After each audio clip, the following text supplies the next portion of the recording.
2019 के लिए आज के उपचुनावों के नतीजे ने जो तापमान है वो बढ़ा दिया है। फिलहाल आज की बड़ी खबर क्या है, जल्दी से आपको बता देते हैं। कैराना और साथ ही आज देश के अलग अलग हिस्सों से हमने देखा उपचुनावों के नतीजे किस तरह से सामने आए हैं, जिनमें से सिर्फ 2 सीटों पर बीजेपी को जीत मिली है, जबकि 2 सीटों पर हार मिली है। कैराना लोकसभा और नूरपुर विधानसभा सीट बीजेपी हार गई है।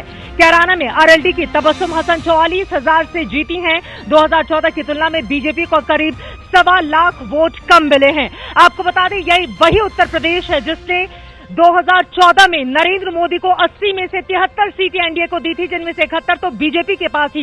लेकिन पहले गोरखपुर, फिर फूलपुर और अब कैराना। ये दर्शाता है कि किस तरह से नरेंद्र मोदी का जादू खत्म हो रहा है, क्योंकि लोग और खासतौर से विपक्षी दल यही मान के चल रहे हैं और उनका ये कहना है कि गठबंधन की राजनीति अब जीतेगी 2019 में और बीजेपी की करारी हार होगी। लेकिन क्या ऐसा होगा, ये अपने आप में बड़ा सवाल है। यहां पर कैराना की जनता हमारे साथ मौजूद है। थोड़ी देर में खास मेहमान भी जुड़ेंगे, उनसे बातचीत करेंगे। लेकिन सबसे पहले जल्दी से ये बताइए, खड़े हो जाइए, ये बीजेपी की हार है या फिर अवसरवादिता की जीत है? ये बीजेपी की हार है। ये जिन्ना पे गन्ना चला है, ये क्षेत्र किसानों का है। किसान लामबंद हो चुका है। किसान आने वाले 2019 के चुनाव में भी इनका भूस भरने वाला है। बीजेपी अब इस यूपी के अंदर आने वाली है। ये गन्ना मंत्री यहीं से आते हैं, खड़े हो जाइए सर। उन्होंने गन्ना किसानों को राहत नहीं दी, यहाँ पर कुछ नहीं दी राहत, कोई राहत का काम नहीं किया और लोगों को बहकाने का काम किया। इन्होंने बहकाने का काम किया है। देखिए, यहाँ के लोगों का मानना है कि सुरेश राणा जो कि गन्ना मंत्री है, उन्होंने बहकाने का काम किया है। और लोगों से बातचीत करेंगे, कुछ ही देर में खास मेहमान भी हमारे साथ मंच पर जुड़ जाएंगे। लेकिन उसके पहले ये रिपोर्ट। एक तरफ जीत का जश्न है तो दूसरी तरफ हार के बाद पिता को याद करके भावुक हुई बेटी की तस्वीर। कैराना लोकसभा चुनाव में बीजेपी की मृगांका सिंह को आरएलडी की तबस्सुम हसन ने हरा दिया है। मृगांका इलाके के लोकप्रिय नेता रहे हुकुम सिंह की बेटी हैं, लेकिन इस चुनाव में जाट और मुस्लिम के समीकरण ने इलाके की लोकप्रिय नेता की बेटी को जीतने नहीं दिया। गठबंधन का प्रभाव तो दिखा है, ताकत दिखी है और इसी कारण ये परिणाम भी आया है।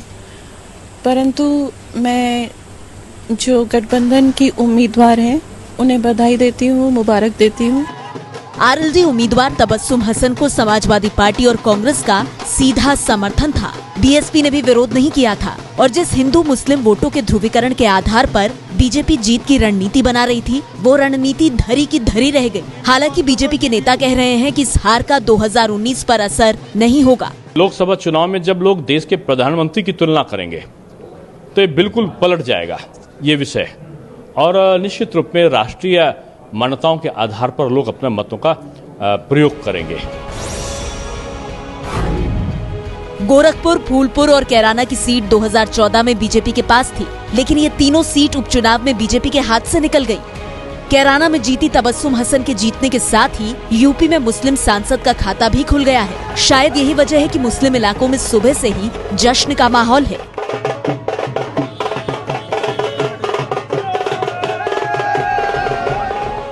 आरएलडी की जीती हुई उम्मीदवार तबस्सुम हसन कहती हैं कि कैराना से शुरू हुई बीजेपी की हार 2019 में बीजेपी को खत्म कर देगी।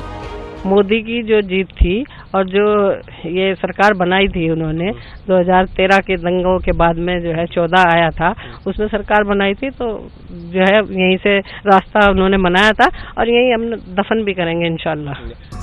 इस चुनाव में अगर विपक्ष साथ नहीं हुआ होता तो फिर तबस्सुम का जीतना और मृगांका का हारना असंभव होता। ऐसा हम उस आंकड़े के आधार पर कह रहे हैं जो आंकड़ा 2014 के नतीजों से निकला था। 2014 में बीजेपी के हुकुम सिंह को 5,65,000, समाजवादी पार्टी को 3,29,000, बीएसपी को 1,60,000 और आरएलडी को 42,000 वोट मिले थे। 2014 में मिले बीजेपी विरोधियों के इस वोट को जोड़ दें तो कुल जमा होता है 5,32,201, यानी हुकुम सिंह को मिले 5,65,000 वोट से 33,000 कम। लेकिन जाटों की नाराजगी ने बीजेपी को हिंदुत्व की प्रयोगशाला वाली इस पश्चिमी यूपी की धरती पर जीतने नहीं दिया। जाट और गुज्जर किसान गन्ने का भुगतान नहीं होने से नाराज थे और उनकी ये नाराजगी मृगांका सिंह के खिलाफ वोट में निकली। बीजेपी के लिए खतरे की घंटी है। अगर पार्टी ने अभी ही कोई तोड़ नहीं निकाला तो 2019 का गणित कम से कम यूपी में तो गड़बड़ा ही सकता है। कैराना के नतीजों ने बीजेपी के लिए घंटी बजा दी है। सवाल यह है कि 2019 अब कैसे जीतेगी बीजेपी जब गठबंधन हर जगह उसके ऊपर इतना भारी पड़ रहा है। यहाँ के लोग मौजूद हैं, जल्दी जल्दी से एक त्वरित रिएक्शन खड़े हो जाइए। गन्ना भारी पड़ गया ना जिन्ना पर? गन्ना हमेशा भारी पड़ेगा बीजेपी को, हमेशा भारी। ये जिन्ना के जरिए ध्रुवीकरण की कोशिश की थी, लेकिन मात मिली ना बीजेपी को। अब समझना होगा कि ध्रुवीकरण के जरिए चुनाव नहीं जीते जाते। बिल्कुल नहीं जीते जाते। यहाँ किसान को, मजदूर को, सबको साथ लेकर चलेंगे। झूठ को छोड़ना पड़ेगा, तब भ्रष्टाचार हटाना पड़ेगा। हटाया नहीं, बढ़ा दिया। भ्रष्टाचार बढ़ा दिया। आप भी मानते हैं भ्रष्टाचार बढ़ा दिया? खड़े जाइए, आप मान रहे हैं? जी हाँ, पूरी तरीके से भ्रष्टाचार हर जगह पे हुआ। यहाँ पे बताओ कोई एक ऐसी चीज बता दो जिसमें भ्रष्टाचार आज तक नहीं। बीजेपी क्यों हारी? बीजेपी क्षेत्रीय मुद्दे उन पर संभले नहीं। गन्ना है, जो गन्ना मंत्री है, गन्ना मंत्री नहीं रहे, गल्ला मंत्री हो गए, पैसा ले रहे, पैसा जमा कर रहे हैं। आपको लग रहा है पैसा जमा कर रहे हैं और किसानों का ध्यान नहीं दे रहे हैं। आप भी इस बात से सहमत हैं? मैं सहमत हूं। इसके साथ साथ मैं किसान नेता हूं, भारतीय किसान यूनियन का राष्ट्रीय महासचिव हूं। बात यह है, आज पूरे हिंदुस्तान का किसान, चाहे मध्य प्रदेश का किसान हो, चाहे महाराष्ट्र का, चाहे उत्तर प्रदेश का सारा किसान सड़कों पे है। वो गन्ना मंत्री तो यहीं से थे ना, घेर के बोलते कि हमारे किसानों की मांग को पूरी कीजिए। क्यों नहीं किया आप लोगों ने ऐसा? गन्ना मंत्री यहाँ क्षेत्र में नहीं रहते, गन्ना मंत्री वहाँ रहते हैं जहाँ से उन्हें मलाई मिलती है। जहाँ से मलाई मिलती है वहीं पर गन्ना मंत्री रहते हैं। इस बात से आप भी सहमत हैं? नहीं, ऐसा नहीं है, लेकिन यहाँ चौधरी साहब का पश्चिम क्षेत्र है, यहाँ पर किसान गन्ना है। और चौधरी साहब का 2014 में तो सुपड़ा साफ हो गया था, फिर आप कैसे कह रहे हैं कि वो तो 3 लोग मिल गए ना, उनके साथ तो 4 हो गए। यही तो समस्या है। हाँ। ये जो किसान है ये चौधरी साहब के पीछे ही चलते हैं। हो सकता है पहले भूल होगी हो, लेकिन अब तो चौधरी साहब के पीछे है ये लोग। मतलब पहले भूल हो गई थी और अब भूल सुधार। आप भी मान रहे हैं कि भूल सुधार हो गया है? भूल सुधार हो गया सारे। जाट भाई 95% पड़े आपके लोक दल पे। जाटों ने वोट दिया है आरएलडी के कैंडिडेट को, आप ये कह रहे हैं, तबस्सुम हसन को। आप भी मान रहे हैं इस चीज को? खड़े हुई क्या जी? आरएलडी की उम्मीदवार तबस्सुम हसन क्यों जीती? सबसे बड़ी वजह क्या नजर आती है इसमें? देखिए, ऐसा है, नरेंद्र मोदी बहुत ही बड़ी शख्सियत है, उनके कारण पूरे विपक्ष को एक होना पड़ा। यानी कि आप देख सकते हैं कि शख्सियत बहुत बड़ी है। लेकिन हार रहे हैं ना, शख्सियत बड़ी हो उससे क्या? चुनाव हार तो देखो मंजूर करनी पड़ेगी, हार होगी कोई बात नहीं, लेकिन इसका अर्थ ये नहीं है कि हम 19 में भी ऐसे ही रहेंगे। 19 में हम वापसी करेंगे। 19 में वापसी करेंगे? 19 में कह रहे हैं वापसी करेंगे। आप लोग सहमत है क्या 19 में बीजेपी वापसी करेगी? खड़े जाइए। नहीं करेगी, किसी तरह नहीं करेंगे, क्योंकि एक तो युवाओं को रोजगार नहीं दे रहा और बीजेपी एक अहंकारी पार्टी है। अहंकार तो रावण का ही नहीं रहा, इनका क्या रहेगा यहाँ पे? अहंकारी पार्टी है बीजेपी, बहुत अहंकार था, इस वजह से हार का सामना करना पड़ा। बीजेपी को युवाओं का गुस्सा मिला है इस बार। युवाओं के बारे में कुछ नहीं सोच रहे, सब बेरोजगारी कर दी बहुत ज्यादा इन्होंने। बेरोजगारी बहुत ज्यादा बढ़ा दी है। चलिए अब हमारे साथ जो खास मेहमान जुड़ चुके हैं, जल्दी से उनका तारुफ आपसे करवा देती हूँ। मंच पर हमारे साथ बीजेपी की ओर से शामली के विधायक तेजेंद्र निर्वाल जी जुड़ चुके हैं। बहुत स्वागत है तेजेंद्र जी आपका। कांग्रेस पार्टी की ओर से पूर्व विधायक पंकज मलिक हमारे साथ जुड़ चुके हैं। समाजवादी पार्टी से सुधीर पवार साहब हमारे साथ जुड़ चुके हैं और आरएलडी से सुनील लोटा हमारे साथ जुड़ चुके हैं। इन चारों से ही बातचीत करेंगे। देश का मूड शामली जिले से लगातार जारी है। एक बहुत छोटे से ब्रेक के बाद हम फौरन लौटेंगे, कहीं जाएगा मत।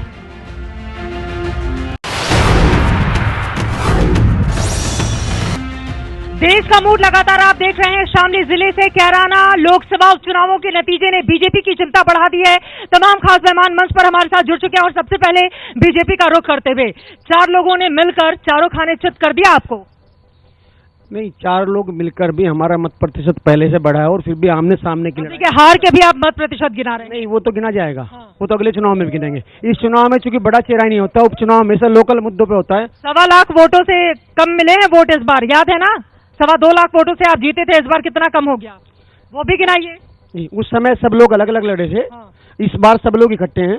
इसके बाद भी हमारा मार्जिन उससे बढ़ा है और 2019 में चूंकि बड़ा चेहरा सामने होगा, उपचुनाव हमेशा लोकल मुद्दों पे होते हैं, तो लोकल इश्यूज, लोकल लेवल पे आप कुछ कर नहीं रहे हैं, खाली मोदी का सहारा है। खाली मोदी। ये देखिए, ये कह रहे हैं कि मोदी जी आ जाएंगे तो 2019 में हम जीत जाएंगे। अभी तो चलिए हार गया, कोई बात नहीं। मैं इनसे पूछना चाहता हूँ, ये उपचुनाव था, मोदी जी कहाँ गए थे? इस बार भी आ जाते, पता चल जाता। पड़ोस में आए तो थे। पड़ोस में आए थे। किसी कोई भी शख्सियत बनाती है जनता। जनता ने मोदी जी को शख्सियत बनाया और मोदी जी को जिम्मेदारी दी, लेकिन उन कामों को पूरा नहीं कर पाए। लोग पूछते हैं, जनता पूछती है, आपने नोटबंदी की फायदे तो गिनवा दो आम आदमी को। आपने कहा था रोजगार देंगे, कितने रोजगार मिले? गन्ने की 14 दिन की बात की थी, जनता ने पूरा लड़ाव भाजपा ने लड़ाया जिन्ना, और जनता ने कहा गन्ना, और गन्ना भाजपा ने कहा जन्ना, जनता ने कहा गन्ना, और गन्ना की जीत हुई। समाजवादी पार्टी लेकिन कहाँ है? मतलब आपको बहन जी का, आरएलडी का, कांग्रेस का, हर जगह सवारी करनी पड़ी है, तब आपकी जीत हो रही है। आप सवारी नहीं कहते इसे सहयोग कहते हैं और गठबंधन कहते हैं। जब हमसे पहले भाजपा, मतलब हम डूब रहे हैं तो दूसरे का सहयोग लेकर उभर आएंगे, है ना? डूबने की कहीं बात ही नहीं थी। हम दो चुनाव जीत गए अपने सिंबल पे, फूलपुर और गोरखपुर। मायावती जी नहीं रहती तो जीतते, सच बोलिएगा। नहीं, मायावती जी तो का सहयोग है, मायावती जी का समर्थन है, उनका जीत में पूरा योगदान है। लेकिन भाजपा हमसे पहले 23 दलों के साथ गठबंधन कर चुकी, तो ये सवाल तो सबसे बनता है। मतलब भाजपा ने किया है तो हम भी करेंगे और जीतेंगे। खैर, रिजल्ट भी उस रूप में सामने आ रहे हैं। लेकिन आरएलडी, कम से कम आपकी उम्मीदवार एक ऐसी हैं जिनको ऐसा लग रहा है बहुत पहले ही एहसास हो गया होगा कि भविष्य में गठबंधन होगा। आपको बता दें, तबस्सुम हसन 2009 में बीएसपी से यहाँ के सांसद रह चुके हैं, बाद में समाजवादी पार्टी, और अब आरएलडी के टिकट पर चुनाव उन्होंने जीत लिया है 44,000 वोटों से। सब लोग मिल गए, उसके बाद भी 44,000 वोटों से ही जीत हुई है आपकी। लेकिन 44,000 की जीत नहीं, ये मैं मानता हूँ कि 1.5 लाख से ऊपर की जीत है। इन्होंने हथकंडे अपने अपनाए हैं। जो ईवीएम मशीन आप देखिए, इतनी बड़ी तादाद में खराब करवाना और हमारे जो वोट प्रतिशत को कम करवाने के चक्कर में इन्होंने इतना ऐसा काम किया कि पूरे देश में इनकी जो जीता वही सिकंदर। लोकतंत्र में आंकड़े बहुत मायने रखते हैं और इसी वजह से आरएलडी उत्साहित भी है। लेकिन आप 2019 की राजनीति यहाँ से कैसे बढ़ेगी आगे, और मोदी लहर क्या यूपी में खत्म हो गई है, यहीं से चर्चा में आगे बढ़ेंगे। एक बहुत छोटे से ब्रेक के बाद कहीं जाइएगा मत। शाम के 7:30 बज चुके हैं। एबीपी न्यूज पर एक बार फिर से आप सभी का स्वागत है। शामली जिले से आपके साथ मैं हूं चित्रा त्रिपाठी, और हमारे साथ शामली की जनता मौजूद है। जोरदार तालियां खुद के लिए एक बार हो जाए। शामली जिले की कैराना लोकसभा उपचुनाव के नतीजों ने सबको चौंका कर रख दिया है। बीजेपी की बुरी हार हुई है तो गठबंधन के अच्छे दिन आ गए हैं। लेकिन वो बड़े कारण क्या रहे जिसकी वजह से बीजेपी को हार का सामना कैराना में करना पड़ा है, ये रिपोर्ट देखिए। कैराना लोकसभा की सीट पर सामने तो ये दो चेहरे उम्मीदवार थे, लेकिन इन चेहरों के पीछे बीजेपी और महागठबंधन ने अपने अपने सियासी दांव चले थे और बीजेपी की रणनीति यहाँ फेल हुई। कैसे, आपको बताते हैं। बीजेपी ने कैराना से मृगांका सिंह को उम्मीदवार बनाया था। मृगांका बीजेपी के दिवंगत सांसद हुकुम सिंह की बेटी हैं। बीजेपी सांसद हुकुम सिंह के निधन से ही कैराना की सीट खाली हुई थी। बीजेपी को उम्मीद थी कि हुकुम सिंह के निधन से खाली हुई सीट पर बेटी मृगांका को सहानुभूति का फायदा मिलेगा, लेकिन ऐसा हुआ नहीं। गठबंधन का प्रभाव तो दिखा है, ताकत दिखी है, और इसी कारण ये परिणाम भी आया है। जानकारों के मुताबिक मृगांका को न तो सहानुभूति के ज्यादा वोट मिले, बल्कि बीजेपी का गुर्जरों का अपना वोट बैंक भी छिटक गया। दूसरी तरफ महागठबंधन का मुस्लिम, जाट और दलित वोट का फॉर्मूला हिट हो गया। दोनों जगह जो प्रत्याशी उतारे थे वो सहानुभूति वोटों के आधार पर ही उतारे थे। अगर नूरपुर की बात करें तो वहाँ पे जो निवर्तमान विधायक थे जिनकी डेथ हुई थी उनकी पत्नी को उतारा, और यहाँ पे सांसद हुकुम सिंह जी की बेटी को उतारा। जहाँ तक अगर वोटों के हिसाब से देखा जाए तो कोई ऐसा समीकरण नहीं बन रहा था कि जहाँ मृगांका सिंह को यहाँ से लड़ाया जाए, क्योंकि वो विधानसभा चुनाव कुछ दिन पहले ही हारी थी। लेकिन भाजपा को उम्मीद थी कि सहानुभूति का उसे लाभ मिलेगा। जो कैराना विधानसभा क्षेत्र जहाँ से वो उनका अपना मूल है, वहाँ से वो अच्छा प्रदर्शन रहा उनका। शामली विधानसभा क्षेत्र जो भाजपा का एक तरह से गढ़ माना जाता है, यहाँ कम मिला है उसको। लेकिन थाना भवन, नकुड़ और गंगो, ये 3 विधानसभा क्षेत्र भाजपा के काफी खिलाफ रहा है। नकुड़ और गंगो क्षेत्र जहाँ गुज्जर बाहुल्य भी है, वहाँ उस रेशो में नहीं मिला। कैराना लोकसभा उपचुनाव 2019 के लिए चुनावी प्रयोगशाला बन गया था। महागठबंधन का फॉर्मूला गोरखपुर और फूलपुर के बाद भी यहाँ हिट हुआ। अब अगर बीजेपी को 2019 में फिर से सत्ता पानी है तो विपक्ष के महागठबंधन फॉर्मूला का तोड़ निकालना ही होगा। अब सवाल यह है, प्रधानमंत्री नरेंद्र मोदी इसका तोड़ निकालेंगे कैसे? उनकी तस्वीर आप देख रहे हैं, लेकिन अब उनके लिए चिंता का सबब उत्तर प्रदेश बन चुका है। फिलहाल जो खास मेहमान हमारे साथ जुड़ चुके हैं, एक बार फिर से उनका तारुफ कराते हुए बड़ी बहस की हम शुरुआत करेंगे। बीजेपी की ओर से शामली के विधायक तेजेंद्र निर्वाल जी हमारे साथ हैं। पंकज मलिक कांग्रेस पार्टी की ओर से पूर्व विधायक हमारे साथ हैं। समाजवादी पार्टी से सुधीर पवार हमारे साथ हैं, और आरएलडी से सुनील रोहटा साहब हमारे साथ जुड़ चुके हैं। बहुत स्वागत है आप चारों लोगों का। बीजेपी से ही शुरुआत एक बार फिर से मैं कर लेती हूँ। ये बताइए, अच्छे दिन चले गए आपके? नहीं, अच्छे दिन आम आदमी, गरीब आदमी के अच्छे दिन आ रहे हैं। वो सारी योजनाएं 22 करोड़ परिवारों तक जा रही है, मोदी जी के द्वारा भेजी गई। उनके अच्छे दिन पहली बार आए देश में। अच्छे दिन आते तो ये रिजल्ट क्यों रहता? वो तो हमारा संगठन फिलिस्तीन में जीत गया, तो इसका मतलब आप उसे अच्छा नहीं कह सकती। आतंकवादी संगठन था, जीत के आ गया, तो आप उसे अच्छा कहेंगी क्या? आप उन्हें आतंकवादी बोल रहे हैं? अब आप लोग को आतंकवादी बोल रहे हैं? अवसरवादी, इससे बड़ा उदाहरण अवसरवादिता का नहीं हो सकता। मायावती जी कहती थी 135 मुकदमे करके मुलायम को जेल भेज। आप अवसरवादिता का उदाहरण दे रहे हैं या फिर आतंकवादी बोल रहे हैं? पहले ये क्लियर। दोनों ये देखिए, ये कह रहे हैं कि आतंकवादी और अवसरवादिता का ये नजीर है जो रिजल्ट आया है। देखिए, तो जनता ने बता दिया, जब चलेंगे जुमले, झूठ और भ्रष्टाचार तो ऐसे ही होगी कैराना और नूरपुर में बुरी हार। जनता जवाब देगी और जनता ने जवाब दिया। देखिए, आज इस चुनाव से पता चल गया कि जनता का पेट बातों से नहीं भरता, जनता का पेट तब भरता जब महिलाओं का सम्मान वास्तविकता में होता। आपकी तो मजबूरी है ना ये सब गिनाना। कांग्रेस कहाँ है यूपी में? कांग्रेस यहाँ है, मैंने पहले बताया था। पीछे पिछलग्गू पार्टी। मान लीजिए ना। आप इतना मुस्कुरा कर कहेंगी तो मान सकता हूँ, लेकिन जनता नहीं मानेगी। जनता नहीं मानेगी, क्योंकि आप खुद बताइएगा, यहाँ 5 विधानसभा है, 5 विधानसभाओं में आज ये स्थिति है कि शामली से आप कहाँ हैं? मैं पूछ रही हूँ कांग्रेस कहाँ है? मैं तो ये पूछ रही हूँ कैसे बनेंगे राहुल गांधी प्रधानमंत्री अगर कांग्रेस पीछे खड़ी रहेगी तो?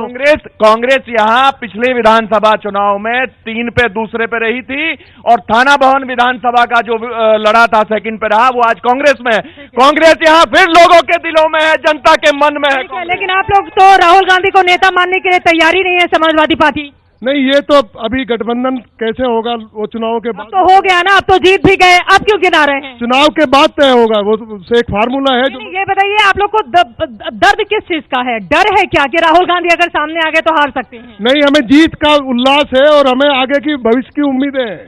तो नेताजी मान लीजिए, फिर उनको दिक्कत क्या है? लेकिन ये बताइए, अब मैं जानना चाहूंगी आरएलडी से, सबसे बड़ी वजह आप अपने उम्मीदवार की जीत के पीछे की क्या देख रहे हैं? देखिए, ये राष्ट्रीय लोकदल की जीत है, गठबंधन की जीत है। हमारे नेता को जो यहाँ के मुख्यमंत्री क्या गए थे, दर दर की भीख मांग रहे हैं विरासत को बचाने के लिए, ये उन्हें नहीं पता कि ये जनता है, सबक सिखा देगी। मैं पूछता हूँ कि नरेंद्र मोदी जी कुल एक दिन पहले यहाँ झूठे वादे करके 27 तारीख में उसको नकार दिया। मोदी जी के बाद आपके नेता के लिए भी कहा जाता है वो मौसम वैज्ञानिक है, जहाँ देखते हैं मौसम बदल रहा है खिसक लेते हैं। नहीं, हमारे नेता जनता के बीच के नेता है। चौधरी चरण सिंह की विचारधारा को लेके हमारे नेता चौधरी अजीत सिंह जी हो या जयंत चौधरी हो, बार बार इसी तरीके से गांव देहात में जाते हैं। गांव देहात की जनता ये कहते हैं जाट मुस्लिम नहीं, एक सेकंड में लूंगा, जाट मुस्लिम नहीं, सभी जाति के लोगों ने राष्ट्रीय लोकदल को वोट दिया है। यह आपको दिखा दिया है कि ये मुसलमान और जाट का समीकरण नहीं है। ठीक है, यानी कि आपको लगता है कि जाति धर्म की राजनीति नहीं चली है, यहाँ पर गठबंधन जीता है। सवालों के लिए लोग अब हमारे साथ जुड़ चुके हैं, बताइए किससे है? भारतीय जनता पार्टी ने आज तक जितने वायदे किए हैं, युवाओं को रोजगार दिलाएंगे, गरीबों को हम पेट भरेंगे, गरीबों को राशन दिलाएंगे, आज तक ऐसा कुछ नहीं हुआ है। नोटबंदी में जितने भी लोग मरे हैं उनकी आत्मा ने बद्दुआ दी है, इसलिए ये भाजपा की सरकार। नोटबंदी की वजह से ऐसा हुआ है, बताइए सर किससे है सवाल? मेरा सवाल माननीय विधायक बीजेपी से है, वे ही उनके नुमाइंदे हैं। किसानों को कुछ नहीं चाहता, अपना पेमेंट दे दो, और किसानों को कुछ नहीं चाहता, इन पता है। पेमेंट देंगे कब? लेकिन ये तो विधायक जी साहब आप पूछो ना कि कब देंगे वो पेमेंट? विधायक जी मुस्कुरा रहे हैं, ऐसा कह रहे हैं कि सवाल के साथ मेरे सामने मत आइएगा, बताइए किससे है? मोदी जी का जो फकीर वाला झोला था वो झूठे वादों से भर चुका है। उन्हें किसी और देश में जाके वो झोला खाली करके आ गए हैं। शायद मुझे तो ऐसे लग रहा है पेट्रोल हर चीज महंगाई बढ़ती। अच्छा, एक चीज और बताइए, देखिए आप युवा भी हैं, रोजगार एक बड़ी समस्या है और भी बहुत सारी समस्याएं हैं, लेकिन इन लोगों में से भी किसी एक के अंदर तो वो बूता नहीं है ना कि मोदी को अकेले हरा सके। ऐसा है, अभी गठबंधन हो रहा है, हमें इन गठबंधन से हराना है, मतलब हमें हराना है बस। मोदी को हराना है, चाहे कुछ भी करेंगे। मोदी को हराना है, चाहे कुछ भी करेंगे। खड़े हो जाइए, आपको भी ऐसा लगता है? गठबंधन के पास एक चीज पॉजिटिव है, ये हर महीने एक नया प्रधानमंत्री दे सकते हैं, हर महीने एक नया। इनका कोई नेता नहीं है, बताइए, आप पूछिए। हाँ, ये बात तो सही है। ये बात तो कर्नाटक में देखिए बहुत सारे चेहरे थे, समझ में नहीं आए प्रधानमंत्री कौन होगा गठबंधन का, बताइए किससे है सवाल? मैं माननीय विधायक जी से पूछना चाहूंगा, हमारी बीजेपी सरकार हर चुनाव में बोलती है राम मंदिर बनेगा, कब बनेगा, और आरक्षण पर बीजेपी की क्या नीति है, स्पष्ट करें। स्पष्ट करें, खाली लिख के नहीं दे, घोषणा पत्र में स्पष्ट भी करना होगा। राम मंदिर और आरक्षण को लेकर लोग अपने सवाल पूछना। खड़े हो जाइए सर, आपका किससे है? मोदी जी की झूठी जुमलेबाजी और उनके बेईमान सिपे सालार इनकी नैया खुद डुबो देंगे। इनकी नैया खुद डुबे मतलब बीजेपी इन लोगों से नहीं हारेगी, अपने ही लोगों से हार जाएगी। ऐसा क्यों कह रहे हैं आप? इनके बेईमान सिपे सालार है। बेईमान क्या? नाम लेकर बताइए कौन है बेईमान? इनके मंत्री, गन्ना मंत्री को देख लीजिए, घटसोली, पर्चियों का बेचना और भुगतान की समस्या सबसे प्रमुख है, आप खुद देख सकते हैं। चलिए देखिए, लोग तालियां भी बजा रहे हैं, इसलिए सवाल गंभीर हो जाता है। देखिए कह रहे हैं कि अपने ही लोगों से हार जाएगी बीजेपी, इनसे क्या हारेगी? आप लोगों में तो इतने गड्ढे खोदने वाले बैठे हुए हैं। पहले मैं एक सवाल बोल दूं, अब ये मत हटाना। अब आप सवाल पूछेंगे या जवाब देंगे? सवाल पूछेंगे, जवाब देंगे। आपके लिए पहले तो बात, ये जो आपने आयोजन किया है ये कांग्रेस नेता के यहाँ पर है, व्यक्तिगत स्थान पर है। मुझे कहा आप अकेले आना। कांग्रेस नेता की जगह है, ये जगह है। अच्छा, आप उनकी जगह जी? ठीक है, चलिए ठीक है, वो छोड़ दीजिए। नहीं छोड़ दीजिए, ठीक है। नहीं, बैठिए, कोई बात नहीं। ये एक मैरिज हॉल है जहाँ पर इस कैंपस में हमने इस प्रोग्राम की शुरुआत की। लेकिन सुनिए, नहीं, हमने किसी से नहीं कहा सबको लेकर आना है, किसी से नहीं कहा था। अरे आप अकेले ही सब पर भारी पड़िए ना, अकेले ही सब पर भारी पड़िए। हाँ, तो मुझे मौका दीजिए, सवाल करिए, क्या कर रही है? सवाल ये है, हारे क्यों? वही तो सबसे बड़ा सवाल है। मैंने पहले कहा ये अवसरवादिता का गठजोड़ है। हमारे सपा के बड़े भाई जी ने कहा कि हम फॉर्मूला लूट का बाद में तय करेंगे कौन कौन सी सीट लूटेगा। जब लूट की लड़ाई होगी तो तब सीटों में इतने प्रधानमंत्री रहेंगे, इतने मुख्यमंत्री रहेंगे कि 2019 में सारे अलग अलग लड़ने वाले हैं। ये निश्चित रूप से तय है, तो इसलिए फॉर्मूला लूट का पहले तय होगा। उनका तो लूट का चाहे जो भी फॉर्मूला हो। आप बताइए, आप क्यों हार रहे हैं? आप अपना तो बताइए पहले। हो सकता है हमारा मैसेज उस स्तर तक हम दे ना पाए हो, लेकिन वे लोग लड़ रहे हैं केवल समीकरण के आधार पर, हम लड़ रहे हैं देश के राष्ट्रवाद के आधार पर। नेताजी की जमीन पे खड़े होने में डर तो नहीं लग रहा है? पक्का आपसे सोच लीजिए नहीं, केवल आप। ठीक है। ये बताइए, अब फिर से आ जाती हूँ मैं कांग्रेस और राहुल गांधी पर। न समाजवादी पार्टी राहुल गांधी को नेता मान रही है, ना बीएसपी मान, मतलब कोई मानने के लिए तैयार भी नहीं है। बेगानी शादी में अब्दुल्ला दीवाना बनने की कोशिश कांग्रेस की ओर से बार बार क्यों की जा रही है, जरा बताइए आप। देखिए, ऐसा है, उन लोगों को शादी का महत्व नहीं पता जिनके नेताओं की शादी ना हुई हो। दूसरी बात, ये तो लेकिन व्यक्तिगत टिप्पणी हो जाएगी ना, हमारे देश में न जाने कितने ऐसे लोग रहे हैं। आपने व्यक्तिगत राहुल जी के बारे में पूछा, इसलिए मैंने जवाब दिया। और राहुल जी की बात जहां तक है, राहुल जी को नेता जनता मानती है। मैं शादी की बात नहीं पूछ रही हूँ, हम तो कह रहे हैं कि वो नेता मानने को तैयार नहीं है। गठबंधन कैसे करेंगे? 2019 में प्रधानमंत्री कैसे बनेंगे भाई आपके नेता? देखिए, अगर नेता ना मानते तो ये गठबंधन ना होता। गठबंधन के सारे नेता जनता के नेता, और जनता नेता मानती है राहुल गांधी को। राहुल गांधी ने कर्नाटक में भाजपा को हैसियत बताई है, और जो लोग सिर्फ जुमले करते हैं वो जुमले ही करते रह जाएंगे, और जनता लूट यहाँ बीजेपी के लोग लूट कर रहे हैं। आपको याद तो होगा ना कर्नाटक में, आपको ये तो याद होगा ना कर्नाटक में पहले कितनी थी, अब कितनी आ गई हैं? याद तो होगा। याद है मुझे कि कर्नाटक में भाजपा को बहुमत से रोका राहुल गांधी ने। ठीक है, बहुमत से रोक दिया, यही सबसे बड़ी काबिलियत। देखिए, इतनी बड़ी काबिलियत ये गिना रहे हैं, फिर भी आप नेता मानने को तैयार नहीं है। मतलब ये तो वो है, इंतहा है इनके साथ। नहीं, हमारा नेता का जो पद है वो अभी खुला हुआ है, वो चुनाव के बाद तय होगा। जिसकी जितनी संख्या आएगी उतना वो तय होगा उसके बाद में। जहां तक कैराना की बात है, जनता ने जो उनका मुद्दा था हिंदू मुस्लिम के जो करके जो जीता था 2014 और 17 में, वो खत्म हो चुका। मोदी जी की विश्वसनीयता बिल्कुल समाप्ति पे है। देखिए, ये कह रहे हैं जिसकी जितनी हिस्सेदारी उसकी उतनी संख्या वारी, और उसके बाद ही फैसला करेंगे कि नेता हमारा 2019 के लिए कौन होगा। लेकिन देश का मूड शांति से लगातार जारी है, क्योंकि कैराना उपचुनाव के नतीजों ने बीजेपी की चिंता बढ़ा दी है, तो गठबंधन के हौसले हैं बेहद मजबूत। आगे क्या होगा, यहीं से चर्चा में बढ़ेंगे, कहीं जाइएगा मत। यूपी के शामली से देश का मूड आप देख रहे हैं, बहुत सारे लोग अपने सवालों के साथ तैयार हैं। जल्दी से पीछे खड़े हो जाए, आप ही से ले लेती हूँ, बताइए। जब देश में गन्ना है, चीनी का पूरा उत्पादन है, लेकिन माननीय मोदी जी 65 लाख टन जो है पाकिस्तान से मंगा रहे, और इसके साथ साथ किसान को हिंदू मुस्लिम में बांट के और मंदिर मस्जिद में बांट के किसान को दबाना चाह रहे। किसान आयोग की रिपोर्ट, और इसके साथ साथ डॉक्टर स्वामीनाथन आयोग। इसीलिए हारे ना, चीनी की वजह से हारे, चीनी चोरी करके ला रहे दलाल। पाकिस्तान का मुंह मीठा कराएंगे तो कैसे जीतेंगे? बड़ा ये सवाल है, इधर आइए, खड़े हो जाइए। किससे है सवाल आपका? मेरा सवाल सभी पार्टियों से है। जिसकी भी सरकार आती है, पश्चिमी यूपी विकास से वंचित क्यों रखा जाता है? यहाँ की सभी सड़कें टूटी हुई है, चाहे वो सरकार सपा की हो चाहे वो भाजपा की हो। अच्छा काम कौन कर रहा है? कोई तो थोड़ा बेहतर होगा ना इन लोगों में से। नहीं, अच्छा काम तो बीजेपी अभी कर रही है, लेकिन उसका विकास नहीं हो पा रहा है। बीजेपी कर रही है लेकिन उनका विकास नहीं हो पा रहा है। अब सवाल यह है कि विकास किस तरह से बीजेपी का भी होगा। खड़े हो जाइए, आइए बताइए, किससे है सवाल? मैं बीजेपी से पूछना चाहता हूँ, रोज युवाओं को रोजगार देंगे या पकौड़े की दुकान खुलवाओगे? ये पकौड़ा तो आपके गले की फांस बन गया है। ना आप खा सकते हैं ना उगल सकते हैं। खड़े हो जाइए सर, बताइए किससे है? मैं अपने इनसे माननीय मंत्री जी से पूछना चाह रहा कि ये बताओ कि हिंदुस्तान का जो पहला प्रधानमंत्री है वो जो लाल किले पे झूठ बोलता है उसका नाम बता दो। चलिए कुछ और सवाल बताइए किससे है? मेरा सवाल ये है और भाजपा की हार का कारण ये है कि हमारे 14 विधायक यहाँ जाट घूम रहे थे, कोई भी मंत्री नहीं बनाया गया इस भाजपा पे। जाट वोट कहाँ से देता जब उसे कोई प्रतिनिधित्व नहीं दे रहे अपने इसमें मंत्रिमंडल में। मतलब जो जाट है वो नाराज है बीजेपी? हाँ जी, वे नाराज है। संजीव बालियान को हटा दिया और नया कोई बना नहीं रहे। सारे विधायक ऐसे घूमे जैसे इनका कोई हो ही ना वाली वारिस। संजीव बालियान को खुश करने वाली बात ये कह रहे हैं, लेकिन बीजेपी के लिए ये दर्द भी हो सकता है। जाटों का ख्याल नहीं रखा गया है मंत्री पद में। बताइए आपका किससे है? भाजपा में मोदी जी ने कहा था एक सिर के बदले 10 सिर लाएंगे। आज पूरी जनता को पता है हमारे सिर कितने जा रहे हैं सैनिकों के और उनके सिर कितने आ रहे हैं।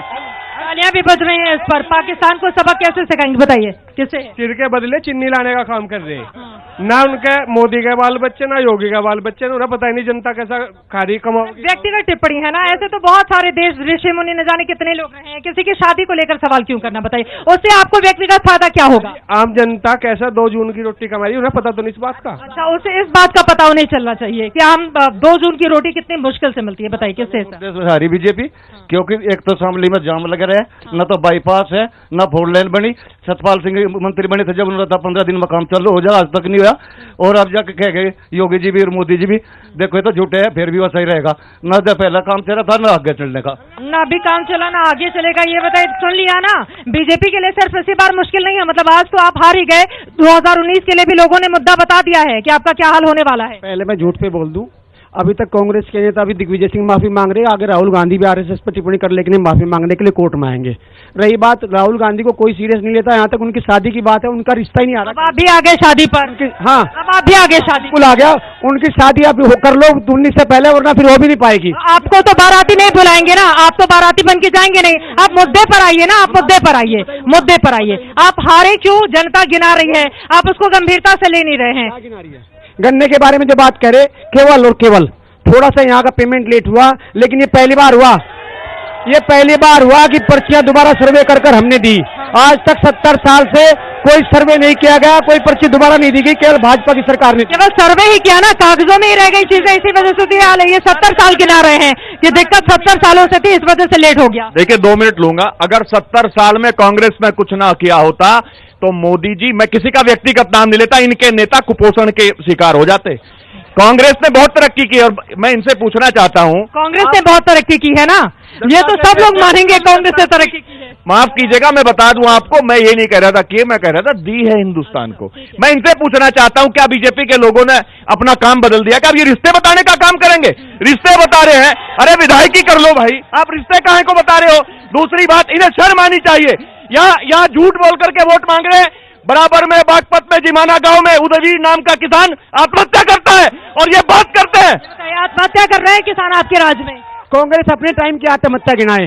झूठ बोलने के लिए कांग्रेस इसीलिए तो आपको चुना था ना, इसीलिए करोड़ के घोटाले और उसके बाद हमसे भ्रष्टाचार पे बात। कांग्रेस तो किसी मुंह से बात ही नहीं कर सकती भ्रष्टाचार पे। कह रहे हैं कांग्रेस किस मुंह से बात कर रही है भ्रष्टाचार? माल करते हैं, झूठ बोल करके सत्या में आए। कांग्रेस को भ्रष्टाचारी कहते थे किसान आत्महत्या करे। आप दोहराना चाहते हो सब काम? अरे जो काम करके, जो बोल करके आप सत्ता में आए हो उसमें सुधार तो करो ना। आप घर के रहोगे ना घाट के रहोगे, यह जनता बहुत ना घर के रहेंगे ना घाट के। लौटूंगी बीजेपी की ओर, जरूर आऊंगी सर। सबसे बड़ा सवाल यही है, ना घर के ना घाट के। फिर 2019 की राजनीति कैसे बढ़ेगी आगे, यही से चर्चा में चलेंगे, लोगों की प्रतिक्रिया भी लेंगे और साथ ही 2019 कौन जीतेगा, सबसे बड़ा सवाल। कहीं जाएगा मत, हम फौरन लौटते हैं।